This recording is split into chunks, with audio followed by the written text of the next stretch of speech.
All right, here we are. All right, guys. Good evening. We are back after a very long and extended break, but this is EdTech Mixed Plate, episode 21. This is a summer edition, and we have lots to share from our professional development experiences this summer. Let's introduce ourselves first. I'm Mike Fricano. I'm a tech integration specialist in Hawaii. Rachel, introduce yourself. Hi, I'm Rachel Armstrong. I'm a media specialist at Halikula Elementary School here in Hawaii. And I'm Michelle Colte, and I'm a library media specialist at Halikula Elementary School. All right, so our goal here at EdTech Mixed Plate is to give a little something to everyone, EdTech ideas, tools, and edgy rock stars to add to your plate. But as I mentioned earlier, tonight's episode is going to focus on summer PD. So those are the conferences, workshops, and professional development opportunities that we've had the chance to participate in this summer. I know we have an ISTE participant here, and I participated in a couple of a conference and institute myself, and Rachel has some interesting PD opportunities that she'd like to share. Before we get to that, let me just remind everybody. Of course, we have our website here. It's a bit.ly link, bit.ly/edtechmixedplate. We have all of our past episodes archived there, as well as a calendar, a Google form that we would like our participants to fill out so we can get to know you. And if you have any questions or you have future topics that you'd like for us to discuss, you can fill out that form. And tonight's show notes will be another bit.ly link, bit.ly/mixedplate21. And so the three of us have put up all of our PD resources, our takeaways, links, and other things that we'd like to share with all of you. So feel free to check out that show notes. I did something a little different this time. I opened up the show notes so that our participants can add comments. So if you guys have any questions about our resources or you'd like to add to it, or give us your takeaways or opinions, feel free to add comments to our show notes, and we'd be very happy for you to do that, to participate in our show notes. And you guys are more than welcome to use the Q&A app during our discussion tonight. If you guys have anything to add, maybe if you were an ISTE participant or you had your own PD experiences, please share them in the Q&A. And if you guys have any questions out there for us while we talk tonight, please go ahead and ask those questions, and we'll monitor the Q&A and get back to you as often and as quick as we can. Okay, so I think we're going to start with Rachel tonight. Rachel has some things to share about her summer PD. Why don't you get us started there, Rachel? Okay, I have to say I've been enjoying summer, and I think it's a perfect time for teachers to, more importantly than even doing PD is finding things they're interested in, taking that downtime as well, but just the time to play. Michelle and I have talked about this a lot, but just finding their own interests, because I think that adds to them as a professional. So I have to say, out of the three people on this panel tonight, I think I've done the least over the summer. Definitely haven't gone on any trips, but I'm excited to make an announcement that I really have only told to the two folks with me here tonight. But that is, I'm trying to go for the become a Google certified trainer. So the only thing I really had, well, let's see if I get there. So I'm going to screen share really fast and share, and then I also had something else I wanted to throw out there that I didn't put in the show notes, but I just thought it was something that I'm kind of curious about right now. So do you guys see my screen? Yeah. Okay, so pretty much a lot of people who are in EdTech already know about this. But just throwing it out as something that I think when you have the time in the summer, you're feeling more relaxed, and I guess it's a little bit more easier to accomplish some of these missions that we have in mind. But I went here because I was really looking and interested in not necessarily becoming a Google certified trainer at the time, but in doing something towards a goal of having more certification and more training under my belt. So if you go to Google for Education, you click Training. You'll go to the Learning Center, and under that, you can learn generally about Google tools. or you could get certified, and I believe you can also find out about local trainers in your area. You can also look into Google Teacher Academy, but I'm not quite there yet. So I was looking at this get certified part, and mainly what I'm interested in is, and what was really neat is what I've only started doing this the past, maybe it's been a week and a half, 2 weeks. And so what I've done is I've looked at the lessons, and they have various lessons here on all the different Google apps and tools. And in order to become certified, you have to take 5 tests. You have to pay $15 a piece. What I didn't like is that their time, so that's kind of made me feel a little bit of anxiety. Probably because I didn't do the whole lesson. I'll go ahead and admit it, but but I went through the lesson and I thought, wow, I thought I knew everything about Gmail, but the really neat thing about this for professional development is that there's a lot of things I didn't know. You know, I'm not that I ever know everything, but I mean, I've been using Google Apps for a while now, and I thought I was pretty proficient in it. But honestly, after I went through this course, and especially once I took the test, I realized, wow, there's still a lot for me to learn. Yeah, but Rachel, I want to just interrupt you just for a second to say that I don't think that should scare anybody off, because Mike would know better than me, but isn't it true that they kind of expect you to actually Google some of the questions you might have while you're taking the test? Yeah. What do you think, Mike? I definitely did. Yeah. I did. Yeah. I'll admit, on a live Google Plus Hangout. Yeah. And the test on the other. I had the help desk open because, and even with the help desk open, I found myself frantically like opening several tabs, Googling things I didn't know. But Rachel, you also said that you watched some videos to prepare, and there's tutorials. So I didn't look at your show notes yet. Did you put those in the show notes for people, the video tutorials? No, I just put a link to this train. So if they click on training, this training tab, and then they go down and click on learn more under get certified. Okay. If they scroll down, they can click choose a lesson. And in choose a lesson, they can decide which one, because each of these areas you get tested in. Or I'm sorry, I think you choose 5 that you want to be tested in. Isn't that right, Mike? I think it's like 5 are the 4 basics and then 1 extra that you want. Yeah. Is that correct? So I believe it's Gmail, Calendar, Docs, and Drives and Sites you have to do. I'm pretty sure those are the ones you have to do. And then you choose 1 extra. So Michelle, when you click take the lesson, then this is the fun part. And so I did this part. I mean, it doesn't look fun yet. Okay, there's the fun part because there was videos. So I had no problem watching the video, and in some of them they have multiple videos. And those were kind of neat to watch because then some of them are geared towards what you can do with the application in an actual classroom, while some of them are more geared towards how do you use it. Okay, so I was good with that, and then you take this little basic exam about it. It's more when you get to the level 2 section where I kind of, on this Gmail one, I said, oh, that's a lot. So I had gone into, and I had started doing all the, this one's interactive, and the rest of them, a lot of it is reading. So I mean, there's videos along the way, but some of them it's like reading, reading chapters. So I flaked out on this one, and I just went and took the test. And then what I realized is I probably should have done the reading because some of the questions were asking about stuff I had no knowledge on. So I'm definitely going to go back and look at this Gmail one some more. But the Docs and Drive one, I have to say I've gone through it pretty thoroughly, and it's longer than the Gmail one. And I've learned a lot of stuff that I didn't previously know. So that's exciting. And I'll go ahead and show you since I'm on screen share one of those things. It's something I've been curious about testing out for a while now. I think Casey Bell brought it up in on one of her Google Plus posts. And she was talking about when she trains teachers, she uses differentiated forms and such. So I was really interested in how that would work. So this is totally a tester one, but I went into Google Forms and I created a form that based on your response. So for instance, I mean, this is just a Bobo one I made, but what is the capital of Hawaii? If I click Boise and I click continue, it's going to say wrong, try again, and then the student could watch, which it was me being silly because I guess I could probably be a little more encouraging there.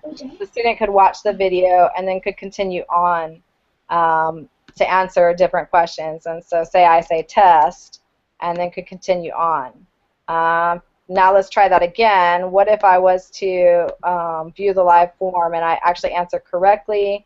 Well, I could have them watch another video about Hawaii, or I could just skip them straight to page 4. And so I thought, wow, I really liked that. That was something neat that I learned how to do through the Google training course. So I was excited about that. Let me take myself off screen share. A great idea. Yeah, so I really like that. There's a whole bunch of stuff, and then just today, I mean, so as I'm going through this, I'm learning a whole bunch of stuff. And just today, I think it was your post actually, Michael. Mike had posted something. I don't know if it was a reshare or not. So sorry if I'm not giving credit to somebody, but it was about spreadsheets and how you just type in, is that you? Like a PRIDE across, and it automatically turns your spreadsheet into rainbow. And I thought, oh, that's cute. Because spreadsheets is the one I shy away from the most because of the formulas and stuff, and so definitely have to read a little bit more, more there. But I'm excited. So I've learned a little bit more about Google Drive and all the apps, and hopefully I'll pass all the tests in time because I have a 90-day window to get that done. And then, Mike, I was going to ask you too if you would let me see your video that you made for that after. You know how you have to make a video afterwards. Oh yeah. My YouTube channel. People. I'd just like to kind of see how you did it and see if what I need to video. So if we offer trainings at the beginning of the year, like I make sure I video some of it or whatever. So definitely like to see what you did there. Good idea. The application's changed a little bit since I applied at the beginning of the year, so yeah. I haven't taken a close look at what's actually required. But my introduction video for my trainer application is posted on my YouTube channel. It's public. And then, okay. Do you have to have a video of like a tip or a trick, like a tutorial? No, I think, and I'm off the page. Well, I could go back to the page. I'm pretty sure now what you have to do in order to do it is you have to, and here, hold on, I'm clicking on it right now. Not only do you have to pass all the exams, the 5 exams, the 4 basic and the 1 you want, and then after that you have to, I think, submit a video, and you have to upload your resume, your training resume, and 3 references from trainings you've delivered in the past year. But it's a 2-minute video showcasing your training skills. So I guess it could be a tip or trick, and that's where I'm not really sure. It just says the video should highlight 1 feature of Google Apps for Education, Chromebooks, Chrome, or tablets with Play for Education, and that's about it. And then create a case study. So there's a couple different requirements here at the end of the page. But then it talks, this might be something for you, I'm not sure if this was the same when you did it, but it talks about maintaining it, and to maintain it you have to, I guess, continue submitting some things. Mm-hmm. So is that accurate? For trainers, there's a form that we have to fill out where we just plug in our trainings that we provide. You have to maintain like so many hours of trainings, I think, per quarter or per half year or something like that. They just want to make sure that you're continuing to train, because since you're a trainer, you should be training. So. Yeah. So for right now, I'm just going through this stuff and taking the exams, and it looks like there's when I looked at it, they said that I guess they've requalified. There's no expiration date once you take them. I'm not sure. I have to relook, but at least if I can just say I'm a Google educator and then go from there, and if the certification thing happens, it happens. Yeah. But it's been kind of interesting. And that's really, what I've been doing for the past 2 weeks besides looking into curation tools. And there's a whole bunch of, and I think I'm getting curious about that because I cleared my computer off, and now there's so much stuff that I see that I kind of forget about, and my memory is not the best. So I've been looking into curation tools and just playing around with some of those. But pretty much that's it. Otherwise, I've been going to the beach and the pool and, hanging out, enjoying life in the summer.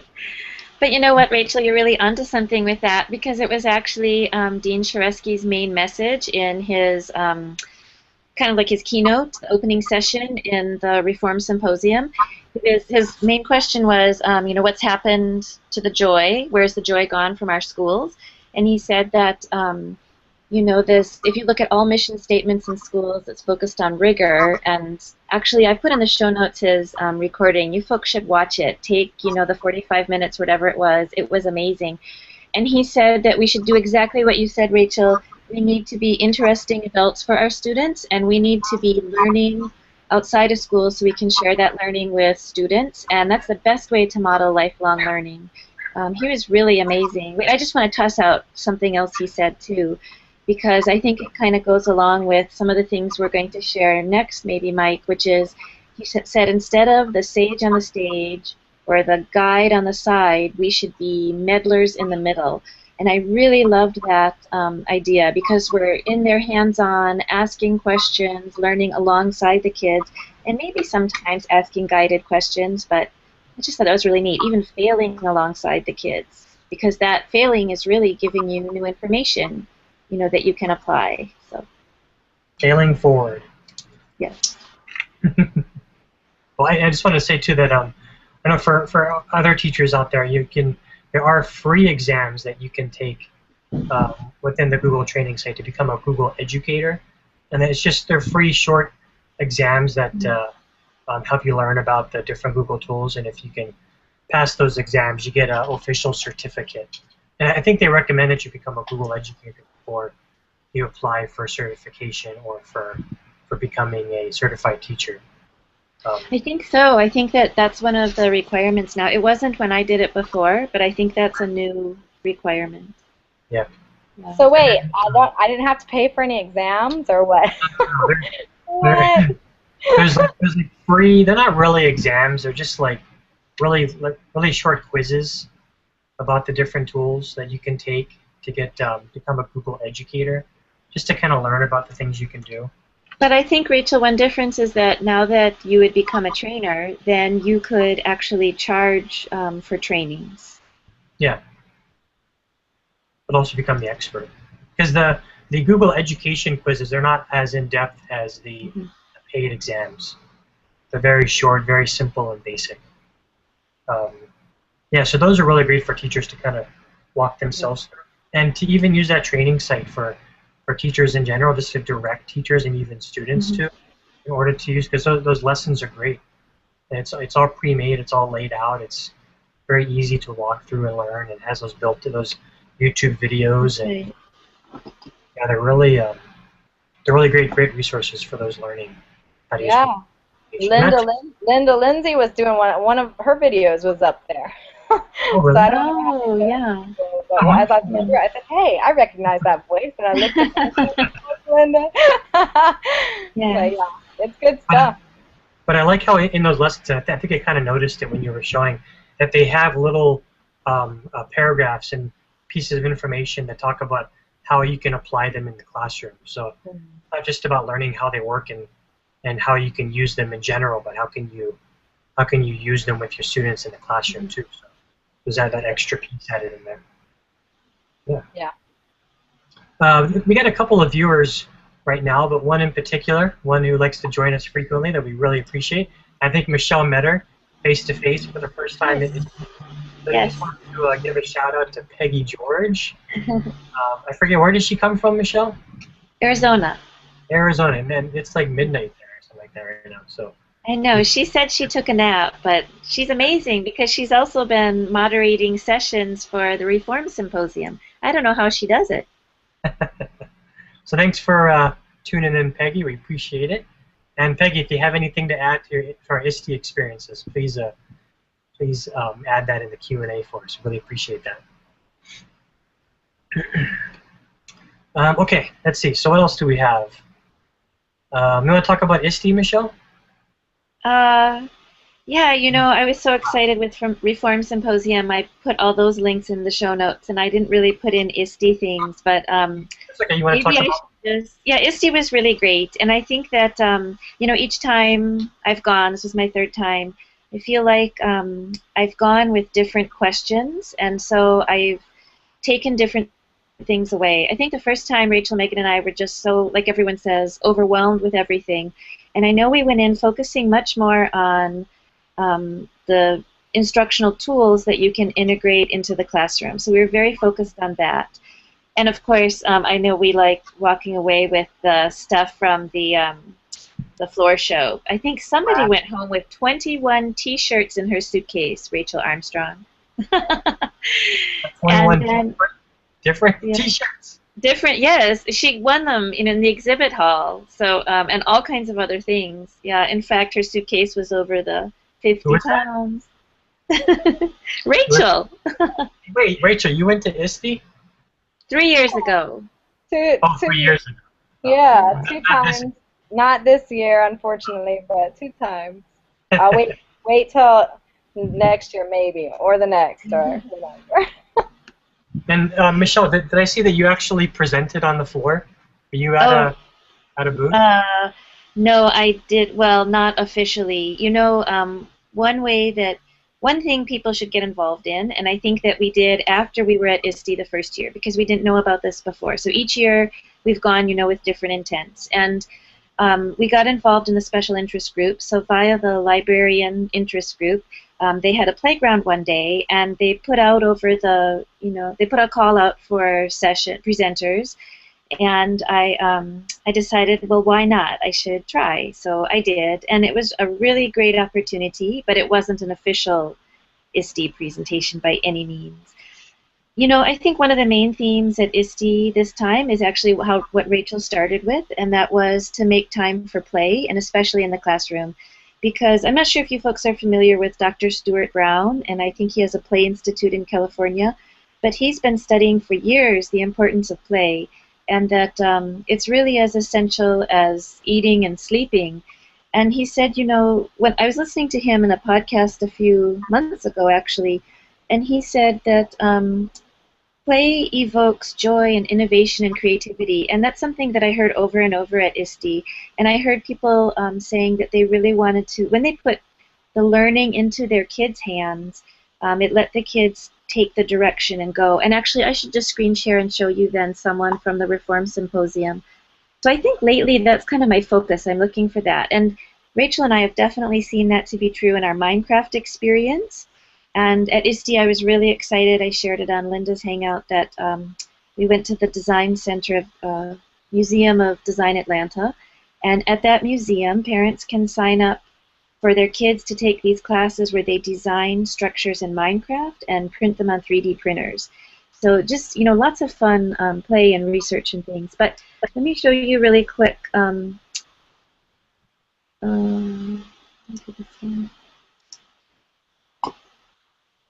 One of the sessions I went to, I attended at the Reform Symposium. Can you guys see the future of education? Yes. Okay. Yeah. This is an amazing online conference, and it's worldwide, and I just can't say enough about it. It was spectacular, and so lots of the people that we, you know, struggle to hear at ISTE because their rooms are closed before we get there, are speaking here, and, you know, I refer to it as PD in my pajamas because I woke up at like 3 in the morning to hear one and went back to sleep. I got up again at 6:30, and then silly me, like all the recordings are available. Like now they're available, and I don't have to get up at odd hours. But it was so exciting. And one of them that I went to was Jackie Gerstein's, and hers was on the educator as a maker. And what I loved about her presentation were the questions that she asked us. And I'm just going to show you kind of quick. You know, this ties in with, Mike, where you just came from, the Constructing Modern Knowledge Conference and the STEM and STEAM focus in classrooms and robotics. And whoops, I wonder if this isn't the one that she showed. I think she's showing us all the different types of learning. And I liked the question she asked because really she said it's a mind frame. Yeah. And yeah, here it is. It's a mind frame. So we're coming up to, I hope that you folks will take time and look at the other things because I'm going fast. But I loved, one question she had was, I liked this. Do your learners produce as much or more of their learning materials as they consume? And I thought, oh my gosh, you know, I think that I'm handing them so many things when really they should be searching for things and finding things and creating. And I loved this one. Do your learners work harder than you during meeting times? Because we shouldn't be the tired ones. It should be the kids who are actively thinking and asking questions and trying. And I thought this was great. And you know, this is great not just for maker spaces, but I think for all classrooms. So do take some time and come back to this because there's more great questions that are good just for professional teaching. I want to show you real quick that she has a Pinterest board with specific maker and hacker activities for young people. And as I went through here, I saw some of the things I'm doing in the tinkering class, but I also saw some ideas for the cardboard challenge. And one of them ties into the other session I went to at Reform Symposium, so I'm jumping all around. You know, this one right here is like cardboard puppets. Can you folks see it, that little cardboard puppet? Yeah. And I went to another session at Reform Symposium. It was something about making amazing media, and it was moderated by Jeff Bradbury, and one of the people there was Sam Patterson. I want to be sure I'm saying their names right. Yeah, Sam Patterson and Jeff Bradbury. You folks know them on Twitter. And one of the things he said was that when he, you know, Sam Patterson's the one that has the puppet. And when he used the puppet with his kindergartners at his new school, he just used the puppet to start a discussion on what do you like to do. And when the kids were talking with the puppet, they shared much more than if he had just tried it himself, speaking to them. And as he talked, I was realizing that I need to experiment with this at Halikula too. And then today in the Reform Symposium, I sat in on another session. I probably can't find her fast. Right here, Priscilla, using puppets to engage young learners. So, you know, my new dilemma, Rachel, is that I have so much that I want to do. I still want to do coding and Minecraft. I'm still making my Scribblebot and all those things. And I don't have enough time to do all of this. School is starting too soon. I think I need to take a leave of absence. Sabbatical. Yes. So anyway, sorry, there's a, oh. So, Michelle? Yeah? Michelle, you can still go back and watch all these recordings then? Yeah. Oh, yes, you can. Every single one, and they're amazing. And you know, the other thing I wanted to say too, shoots, I'm not going to find it fast. One of them that I sat in on, because then, you know, I went to this one, Unflattening, Thinking Through Comics by Nick Susanis. I'm not sure how to say his name. And you know what this made me, oh my gosh, it made me feel so bad as a librarian because I never defended the students, and shame on me. You know, when kids come into the library, they want to inevitably, many of them, go to the 700s, to the graphic novels. And the majority of teachers say this. They say, put that back and get a real book. I think that's absolutely horrible because you know what he said to us? He said, when you are reading graphic novels, you're reading sequentially and you're reading simultaneously. And I actually tweeted out that it's like, you know, we're processing text plus visuals, and he tweeted back and said, no, it's text times visuals. He said, you know, it just, when you add the visuals, it magnifies the outcome so much. And really, if you think about it, the way we process the world is through visuals. And my new question, and he's going to help me with this, my question that, I guess, actually this could be my SLO, couldn't it? I'm wondering if our reluctant readers who gravitate towards graphic novels would actually improve their reading by reading more graphic novels and producing that way. And I guess that was his question too. If we process the world visually, why is it that in school we just want responses in, you know, black and white text? Why not through multiple media? And actually, like all of us know, because we've been at ISTE and other places, we do believe in multiple media, but I don't think that's so welcome in the classroom. You know, even my own kids have been dissuaded from producing video and producing media and reading graphic novels. So I think I need to be a more vocal parent and librarian. Yeah. You're here. Oh, but can I show you one more thing? Sorry, I've talked too much. You know what, Mike? You go, and then I'll talk after. I'll show you my crazy video after you, because I really want to see your Rube Goldberg machine. Are you going to debut that here or no? I can show that. Should I talk about not at ISTE first, and then go into constructing modern knowledge? Or do you want to save not at ISTE for next time? Okay. Because I want to hear a lot about this one. I think this is a neat conference. Yeah, it was a blast. So constructing modern knowledge is it's that they're very careful not to call it a conference because there are no breakout sessions. They don't encourage breakout sessions or workshops. We have a couple keynotes, and they're not really focused on, not specifically on what we're doing, but they're very encouraging and inspirational. But they refer to it as an institute, right? But it's been, I think this is the 7th year that it's happened, and I think it's always been in Manchester, New Hampshire. And it's a 4-day institute. And basically it's 4 days of playing, of hard playing, as they like to refer to it. And so on day one in the morning, they kind of introduced the entire team. They have faculty that roam around and help us as we play hard. And so they bring in all these materials, like all kinds of arts and crafts, electronics, so things I've never heard before, like makey, lily pad electronics, Arduinos, all kinds of different programming options, Lego robotic sets, wires and tools and glue and scissors and all kinds of stuff. And then so on day one in the morning, we all sat there and just brainstormed things that we would like to make or explore. So some people shouted out that they wanted to make giant robotic arms, or a T-shirt that plays Space Invaders, or an interactive tree, or an iPhone zip line. I suggested Rube Goldberg or rockets. And didn't somebody make like musical shoes or something? I thought I saw that on Twitter that somebody made. Yeah, I didn't get a chance to see that actually, but okay. You need a pair of musical shoes. How big is the session or the gathering? Gathering this year was the biggest. I think we had close to 200 attendees.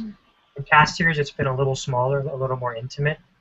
So it was a little different this year because we had so many people. The organizers weren't really used to having this large of a group of people, so they had to organize things a little differently. So once we brainstormed, then we added our names to the topics that we were interested in, and then from there we kind of broke off into groups that wanted to explore those topics a little further and possibly create something. Yeah.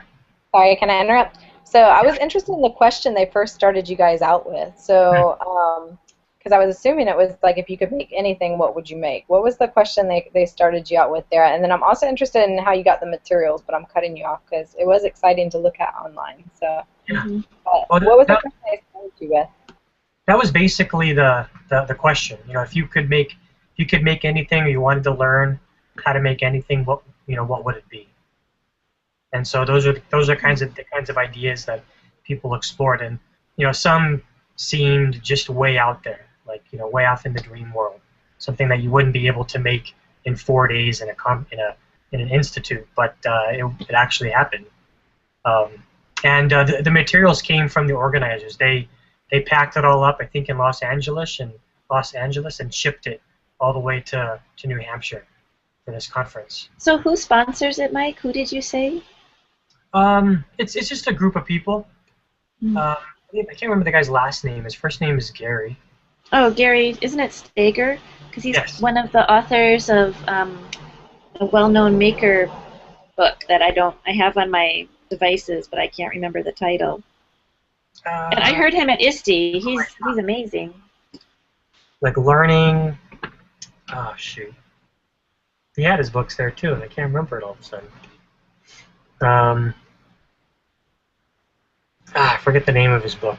Oh, Invent to Learn, yeah? Invent to Learn, yeah, that's the book.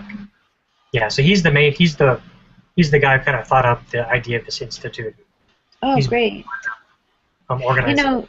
Because when I heard him at ISTE, and he had pictures from your event, from previous events, he emphasized how important it is for educators to try things and tinker and make and ask questions, just like Dean was saying, to be those meddlers in the middle.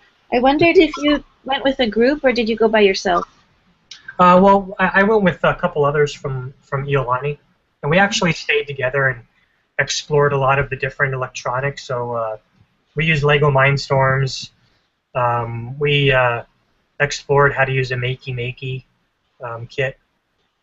We explored Scratch, how to program in Scratch. I use a lily pad. Do you guys know what a lily pad is? Do you guys know what that is? heard of Makey Makey. I saw that at ISTE one year. They showed us how to do that, but then I'm not familiar with LilyPad.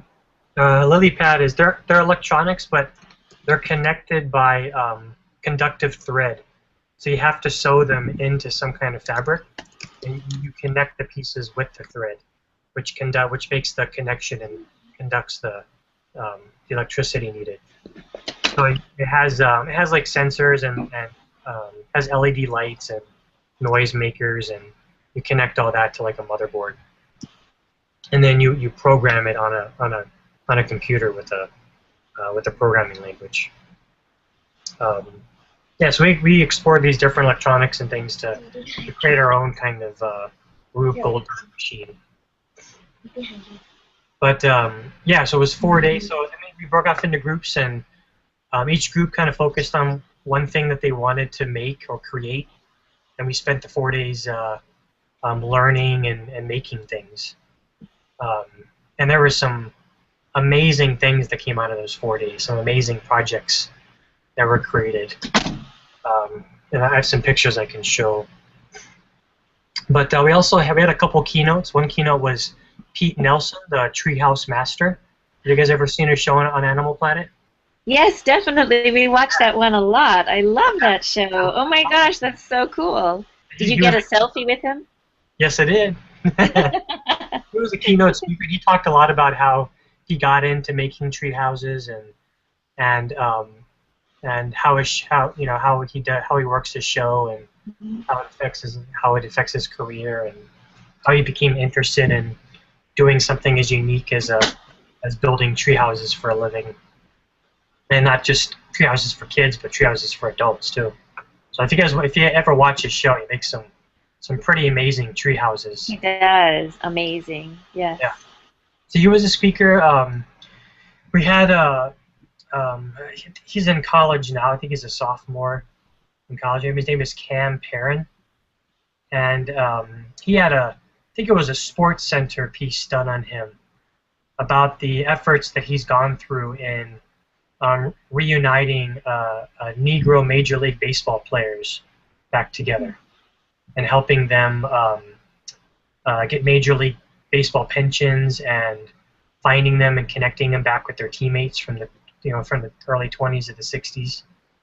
And so he talked a lot about his interest in that and how he got involved. But it started from just him wanting to collect signatures to learning how these Negro baseball leagues, there was no records ever kept of them, and there really is no information kept by Major League Baseball. And when the leagues were done, they split up and they never heard from each other again, and they weren't really recognized for their efforts in baseball, entertainment, and that kind of thing. So he's done a lot in bringing them together and finding his passion and exploring it. So Mike, did he create like a software program, or is it just he was there because it was an idea that he had, which is a great idea to start bringing people together, or? Yeah, I think it was just his perseverance and his passion. Yes. Yeah. I guess Gary had met him a while ago and had seen his story and was very inspired by his will to bring this back to the public and to make people aware of what they've done and their accomplishments. And it was just a very inspirational story. And it was actually quite surprising that this kid Cam talked about how he goes to a college, and for his scholarships he has to do community service. And he's done things like he's organized. I think since early 2000s he's organized reunions for these baseball players by bringing them together. And he's worked with a university professor who's also specialized in researching these Negro baseball leagues. And now he's a part of creating a museum about these baseball leagues in Alabama, I think. And he's helped these baseball players get their major league pensions, because I guess according to Major League Baseball, if you can prove that you played 4 consecutive years in the Negro League, you could get a pension of like $800 or $900 a month, but you had to prove it. But there were no official records taken of these games. The only proof were little paragraph blurbs in the local newspapers where these teams played, and it's been very difficult for him to find it. But he's gotten to be an expert at I guess digging up these articles and these newspapers and archives, and he's been able to find that proof for a lot of these baseball players to get their pensions.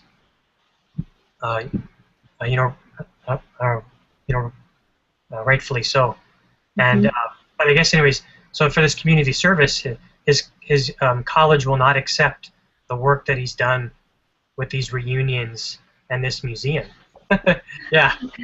So when we heard that, a teacher raised her hand and said, "So would you like 200 teachers to write you a letter of recommendation?" So we actually organized that on the last day. We found a person who we could contact at the university, and we all pledged to write a letter of recommendation to help get that recognized for his community service. I mean, he has his own sports center segment. Wow. And his university won't accept that as community service. That seems really crazy. Yeah. Yeah. So yeah. So there were things like a giant interactive tree garden. Somebody made a dog that barks and wags its tail and bites you out of. There was a really cool project where a team, they wanted to build a machine that would detect moisture in a plant and water that plant automatically if there wasn't enough moisture in it. So they used 2 nails and some electronics to create a machine that detects moisture, and then a Lego with a motor that hoists a bottle of water into the plant to water it. I have pictures. Wow. So, Mike, I have a question. They asked you what you want to create, and they provided a number of materials. But for someone like me, I wouldn't have any idea where to begin to make something like that. So did you have a sense that the people who were there with you were makers, or they, like you, had been involved in robotics, or were they just average people off the street, and then did the facilitators guide you folks? I think it was a mixture of both. I mean, there were people there who are familiar with programming. There were a couple of teachers there that teach programming to their students, who are we've dealt with Lego robotics, or have been coaches, or who have who specialize in whatever, music or programming or using Makis, and then there are people there who really had never experienced those things before, had never heard of those things before, and so we were encouraged to find something that you had known nothing about and make that a part of your project. Try to learn about it. Yeah. So and that was the interesting thing, because I think we would have these times to reflect at the end of every day, and some people would come back and say, I really felt like we should have had an hour or two at the beginning where we could sit and listen to experts teach us about programming Scratch or using Makis, and then but they were very hesitant to agree to that and to explore that, because I think the whole purpose was to struggle and to be challenged and to want to find a way to learn it on your own, or to even just connect with those people around you that want to. Yeah, definitely. That's one of the principles they've talked about too from the Tinkering Studio, which I put in the show notes, but I didn't speak about. Learners come with their own background knowledge, and depending on that background knowledge, it kind of determines maybe the question they ask or the pathway they take or how they put things together. But because it's a social space, they're learning from the other people around the table, and it seems like that's the situation they set up for you folks.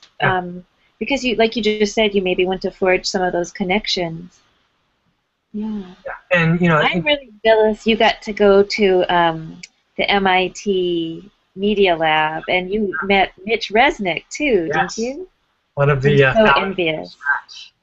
Wow. Yeah, I quoted him in a tweet when we were there, and he said, I put it in the show notes, but he said something along the lines of, as teachers, we need to change our mindset, and we have to know what it feels like to be comfortable with playing and playfulness and risk, rather than always feeling like we need to master the content before we teach it.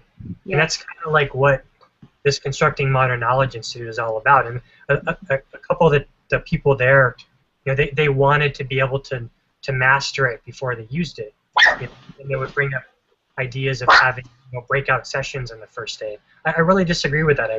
I appreciated the fact that I had all these resources and these materials that I could play with, and we tried to find things that we had no experience with. One of my group members, Patty, she had no idea what a lily pad was, but it involved sewing things, and so she took charge and found somebody who could teach her, found an expert who was willing to teach her how to use it. And rather than choosing a session where you could learn about it, it was about making those connections with people who wanted to explore it as well. And I think we talked a lot about how teachers have that mindset that we need to teach the students how to use something before they use it. And I think we're slowly shifting in that mindset where it's important that we struggle and it becomes a challenge for us. And that's how we learn. We learn better from taking that risk and being fearful of things and failing with it, but persevering and moving forward and finding something you love and that you've learned from. So that's was kind of my takeaway. And my Patty, one of my group members, she mentioned something that I thought was really interesting. She said, "I loved being a student again." That's what I think that's what this institute brought out most in us, was that we weren't teachers anymore. And they told us specifically, take off your teacher cap, and don't, if you're going to bring up something about teaching or about helping your students, we don't want to hear that. We want to know what it feels like to be a student. That's what we were there. We became students again. And in my reflection, I reflected on the fact that I think I've kind of forgotten how our students feel when they're learning something new and they're struggling and it's a challenge for them. But also to feel what a student feels when they're successful in something, when something has worked for the first time, And so it helps kind of bring us back to that.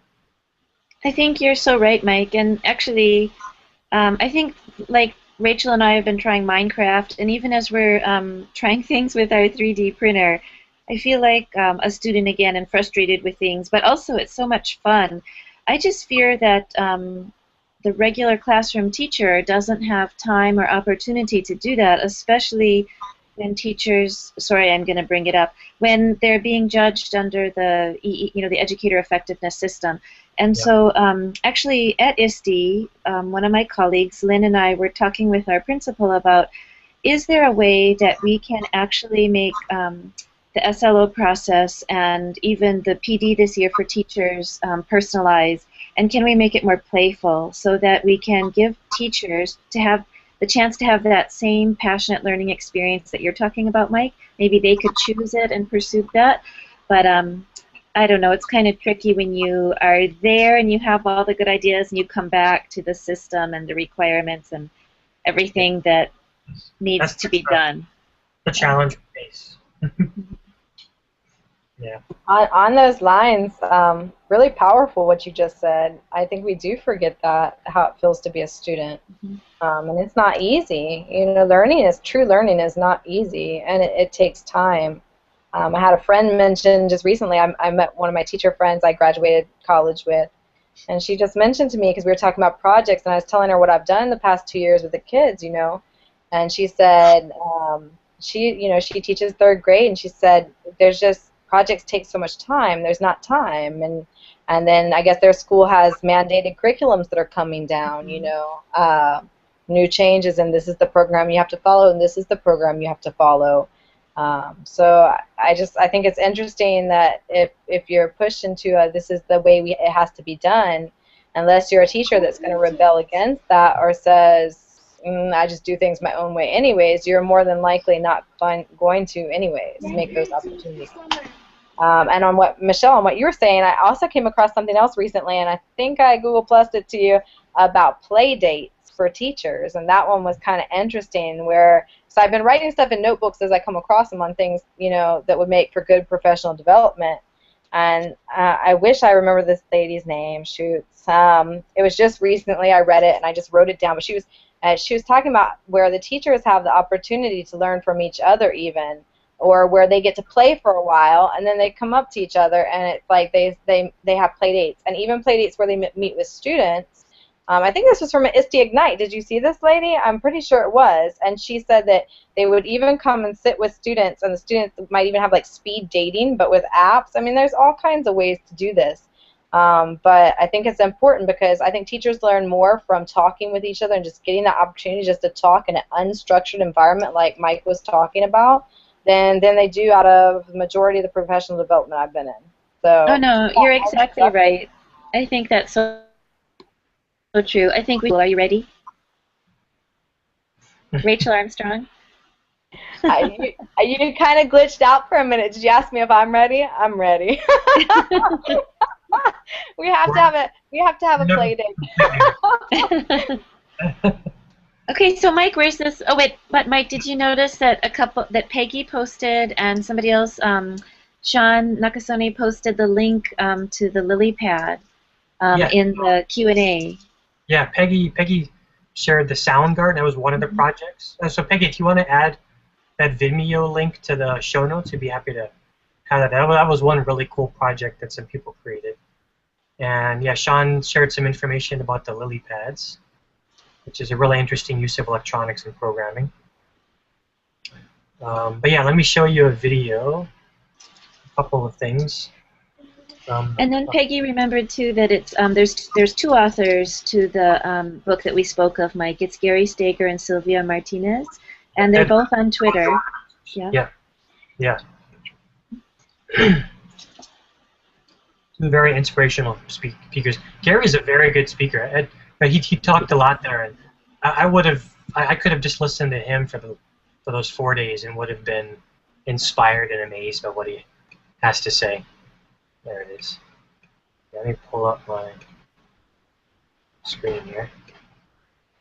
Okay, see if this loads correctly.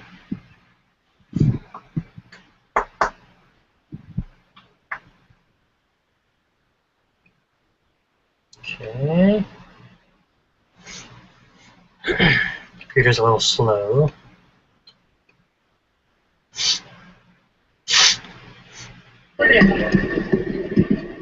Oops. Wait, stop. Can you guys see that?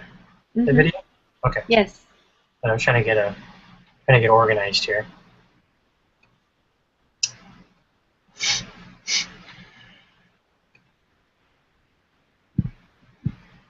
Come on.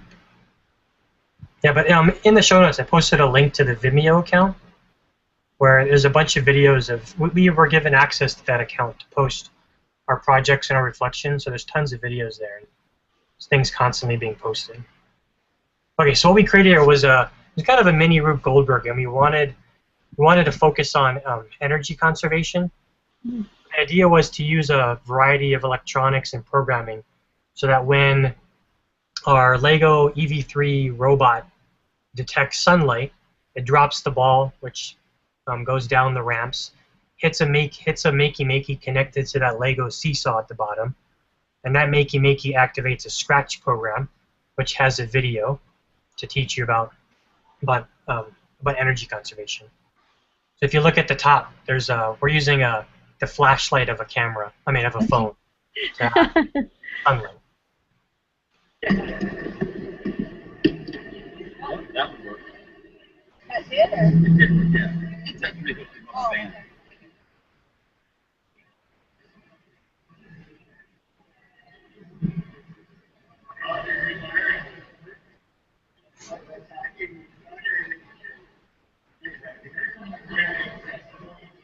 There it is.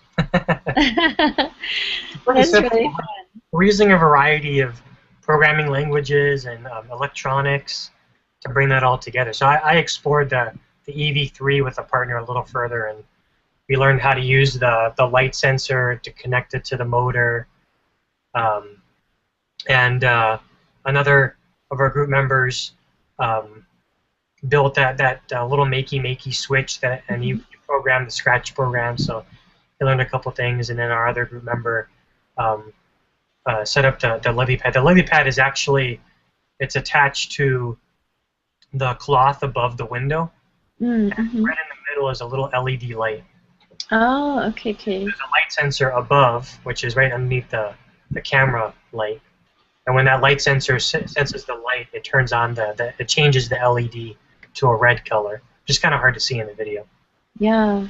So, when I had seen Makey before, I had seen the YouTube videos where people are using, they're hooking it up to things like bananas or even water buckets or pizza sauces or all kinds of crazy things. And then it connects to software on a computer that's playing music. So I didn't realize that you could go use the Makey to do reverse, to activate it and run a different program. So you can get it to activate your Scratch program, that's what you're saying? Well, but basically what we did, because it's basically like a remote control, and you can connect okay. like you can connect the arrow keys on the remote control, which will actually activate. Basically, when you connect it to your computer, you're using those objects like bananas to activate a key on your keyboard. Right. Okay. Yes.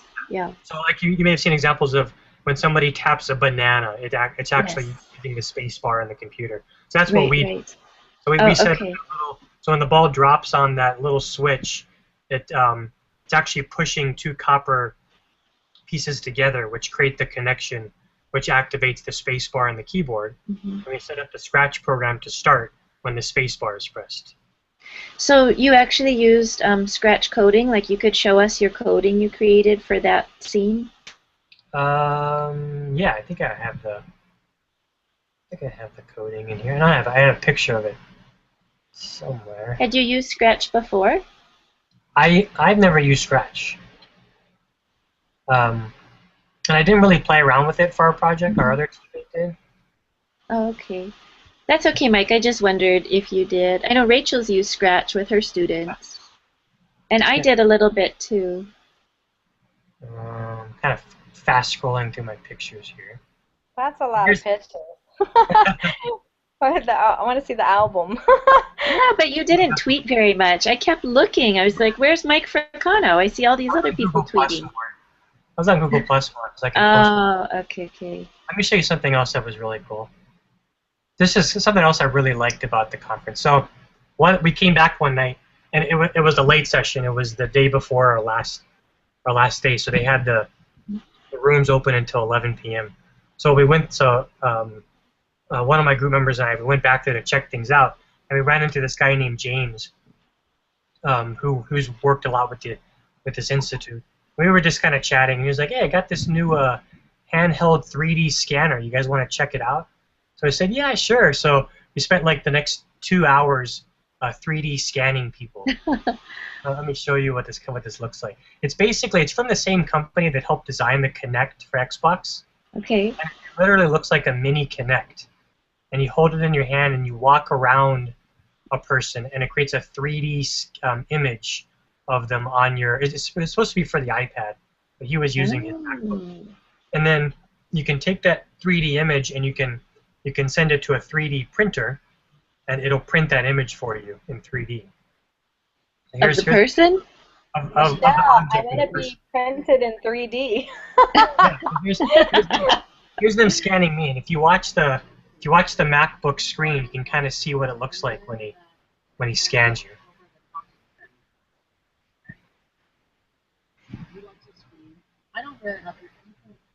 Oh yeah! Wow. Yeah. So this is a Kickstarter project, and James he I think he said he donated like $300 to the project. So there's what it looks like on the screen. Huh. As he walks around, it scans me in 3D, and so when it's green, that means it scanned that part. Wow. Hey, did they print you too? You have a little statue? No, we didn't have a chance to do the printing. He gave me the file that I can send to a 3D printer, so I'm going to try it out when I get back to school. You can make like your own action figures. Yeah, you could do a full body scan. Yeah. We'll actually find that later. As So we were scanning people, we were getting better and better with the scanning and the program. It's also one of the things that that they said it's supposed to do is you can scan an entire room, and it will actually measure the distance between objects in that room. Hmm. So you can plan out like an entire room layout in 3D if you wanted to. Wow. That was a really it was just something impromptu, and so we just kind of had a 3D scanning party. We actually That's got really cool. out of the room there, so we moved it to the lobby at like 12 o'clock. Sometimes those are the best things, those impromptu things that happen. Yeah. That's great. So I got some other pictures. Here's what I look like after it scans me. Can I zoom in? So there's me in 3D scan. Wow, so official looking. Let's see, there were other... Here was the giant robot. Wow. So one guy's idea was he wanted to make giant robot arms. So that was his project. So then a bunch of other people... like as big as a table? It is giant. Yeah, so there's a person in there. Yeah. I don't think you can see those. Oh So my gosh. he got a bunch of people to join him, and they ended up evolving from giant arms to an entire robot suit. And he actually made, when he squeezes something in the arm, the fingers of his hand come together into a fist. Wow. Yeah, it has LED lights on it. It blinks and makes sound and all that. That's really cool. So I'm wondering if you would go to this conference again next year. Yes, I would. I definitely would if I could. And my other... Oh, go ahead. Oh, no, that's fine. My other question was, I'm sure I do understand how you're going to take the mind frame back, just like, Jackie Gerstein's slideshow I showed you before. It's the mind frame of a maker educator. So you're giving kids a chance to explore and to learn.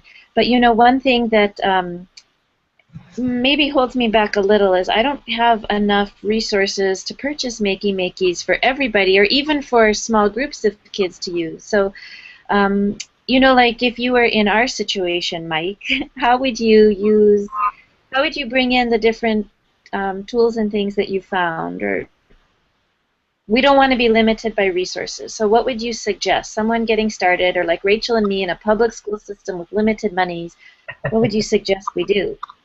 Well, you guys have used those services online where you can post the things you want for your classroom and people can Oh donate. Yeah, donors choose. Yeah, definitely. Yeah. Well, that's how I got the 3D printer. Yeah. Yeah. Mike, do you know how much Makey? I thought it was pretty cheap though. The Makey's like $40 or something. I can't remember what the guy Isti told me when he was letting me play Scratch. Yeah, I think it's around that. I think it's like 40 or 50. Yeah. But you're right. Like buying multiples of that would add up. But yeah. I mean, Scratch we can do. We can definitely do Scratch, and I know the challenge really is that we can, like Jackie's in her slideshow, encourage the kids to find resources. And I know we can go to Radio Shack and get small motors for $2 and even inexpensive LED lights. I talked to some people at ISTE, and the circuit thread and paper. I mean, I kind of know that, but I don't know. It seems like it eventually adds up. I just was wondering. Yeah, I think it does. Yeah, I mean, I think for any public school at least, it would be hard to get a lot of those resources and tools and supplies. I don't know. I mean, I think even like for some, it was just there was a lot of arts and crafts and little toys. Like one of the Rube Goldbergs, they took a wind-up toy and they tore it apart and reworked it to be a part of their machine. Yeah, that's true. We're doing that for our tinkering class. We need to take apart toys and repurpose them. That's true. Yeah. And like I was thinking, and I'm starting to look at my kids' toys, but don't tell them. I'm wondering, what can I take a motor out of? It's hard to do. Behind you, so be careful. It's hard to take apart a toy because I have my kids take apart like a McDonald's Happy. I told them, we did the energy with McDonald's Happy Meal toys, And then I told them, if you have time, I'd like you to take this apart at home. And their dad, the little girl came back in. She's like, my dad can't even take this apart. So I brought it home, and even Michael, my husband, was like, I don't know how to do this. Like, it won't come apart without breaking it. Taking it apart is no joke, man. Those things are like put together well. Like, if you do, you see all the springs and the gears and stuff in there. I mean, if you can get that stuff out, then even those McDonald's toys, you could reuse those gears and stuff if there's somehow to conserve them. But, and I think, Mike, if we went... Yeah, that's true. But, if we just, I guess, engage kids with the Rube Goldberg type machine, that's something that's kind of neat. And, Rachel, when you go to the Spalding House, see if the Rube Goldberg machine is still part of their current exhibit. It was there when I was there last week, but I don't know if it's still up now into later July. It's a really neat STEAM exhibit at the Spalding House here in Hawaii. And the Rube Goldberg machine is pretty spectacular. So I think that's something kids would like to play with. Yeah, and you can. There was another Rube Goldberg machine that they created where it was just, it was egg cartons and plastic tubes and recycled material and just using, gravity and motion. Yes. And what else did they use? Little rolling toys and string. I mean, they had a couple of things that were electronic. But you technically don't need electronics for a Rube Goldberg machine. Right. You could explore different, the use of different simple machines and use recycled materials to build something like that. Yeah, definitely. Yeah. That's true. Yeah, it was a very interesting and exciting and fun experience to be a part of that, and I would definitely recommend to anybody to go. And because I mean, if not for learning how to program and use machines, just the experience of feeling what it's like to struggle and learn and be a student again. Yes. It was a great experience for me. Yeah. Well, we're hitting the 9:15 mark, like way over our usual time. Should we end it here and maybe continue with another episode of this? I think we have a lot more to share. I didn't even talk about the knotted ISTE. Knotted experience. So I think we're gonna we'll cut off here, and we'll schedule episode 22 and continue our discussion of summer PD experiences. How's that sound? Yeah, that sounds good. Cool. Okay. Well, Peggy and Sean, I think it was Nakasone. Yes. Yeah. We appreciate you guys joining us. There's one more viewer out there. I don't know who you are, but we appreciate you participating. And again, we have lots of resources that were shared in the Q&A. So if you guys could add those to the comments in the show notes, we'd really appreciate it. Get those extra pieces of information in there that people can access. And we'll continue this discussion on the next episode of EdTech Mixed Plate. Hopefully either next week or within the next few weeks we'll come back together and continue this discussion. But that's it for tonight. Thank you for viewing, and we'll see you guys next time. Good night.